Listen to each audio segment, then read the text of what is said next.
আনন্দের সময় আমাদের আসলে কি করা উচিত, যখন আমরা এক্সাইটেড, যখন আমরা খুশি, সেটা আজকে আমরা একটু দেখবো ইনশাআল্লাহ। কারণ আমাদের লাইফে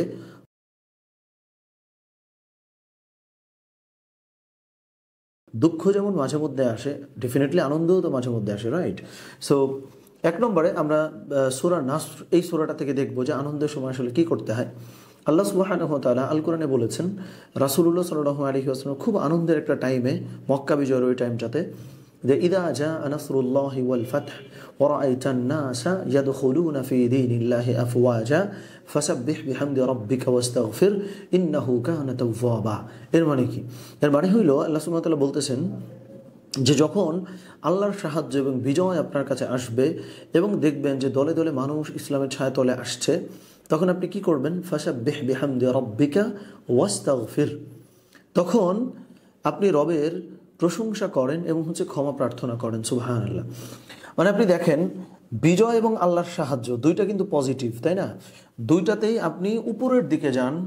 সেম ওই মোমেন্টে আল্লাহ সুবহানাহু ওয়া তাআলা এর উল্টা দুইটা জিনিস বলছেন। একটা হলো প্রশংসা করো, আর একটা হলো আল্লাহ সুবহানাহু ওয়া তাআলার কাছে তোমরা ক্ষমা চাও। সুতরাং এর মানে হইল, যখন আমি এক্সামে ভালো করছি, যখন আমার লাইফে কোনো অ্যাচিভমেন্ট আসছে, জীবনে কোনো ভালো কিছু আমার সঙ্গে ঘটেছে বা হয়েছে, ওই মোমেন্টটাতে আমি আল্লাহর প্রেইজ করব বা প্রশংসা করব। এখান থেকে কয়েকটা জিনিস আমরা দেখছি। ফার্স্ট অফ অল, একটা তো হইল আল্লাহর প্রতি কৃতজ্ঞতা প্রকাশ করা, আল্লাহর প্রশংসা করা, 1 নম্বর।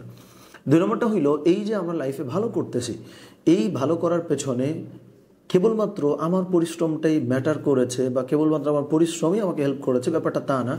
বরং আরও অনেক মানুষের এখানে কিন্তু সাহায্য আছে বা অনেক মানুষের এখানে আমাকে হেল্প করেছে। এইটার প্রতিও আপনি গ্রেটফুল হবেন, প্রশংসা করবেন, কৃতজ্ঞতা প্রকাশ করবেন। এটাও এটার সাথে জড়িত বা এটাও এটার সাথে কি সম্পৃক্ত। তাহলে এটা আমরা বললাম কয় নম্বরে? যে একটা তো কৃতজ্ঞতা, 2 নম্বরে মানুষেরও প্রশংসা করা, যারা আপনার জন্য ভালো করেছে, কৃতজ্ঞ বান্দা হওয়া, এটা চলে গেল। 2 নম্বরে আল্লাহ সুবহানাহু ওয়া তাআলা বললেন যে ওয়াস্তাগফির, যে আল্লাহর ক্ষমা প্রার্থনা করো। কারণ আপনি খেয়াল করবেন, লাইফে আমাদের সঙ্গে যখন ভালো কিছু হয়, এইটার একটা নেগেটিভ দিক হইল তখন আমরা এক্সাইটেড হয়ে, আনন্দিত হয়ে অনেক গুনাহের কাজে কিন্তু জড়ায় যাই। মানে সেলিব্রেশন করতে যায় আমরা অনেক ভুল কাজ তো করি, তাই না? সো এই যে সেলিব্রেশন করতে যায় আমরা যে কোনো একটা ভুল কাজ করছি, ওইটা যেন না করি, আল্লাহ সুবহানাহু ওয়া তাআলা আমাদেরকে ওয়ার্ন করছেন বা সতর্ক করছেন, সচেতন করছেন যে যখন তোমার সাথে ভালো কিছু ঘটতেছে, ওই মোমেন্টে তুমি আল্লাহর ক্ষমা প্রার্থনা করবা, ওই মোমেন্টে আল্লাহর ক্ষমা চাইবা, এটাও জরুরি।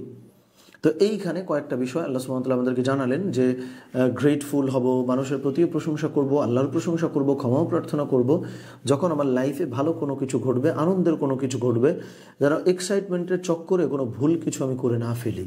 আল্লাহ সুবহানাহু ওয়া তাআলা আমাদেরকে তৌফিক দান করেন। আমিন। আসসালামু আলাইকুম ওয়া রাহমাতুল্লাহি ওয়া বারাকাতুহু।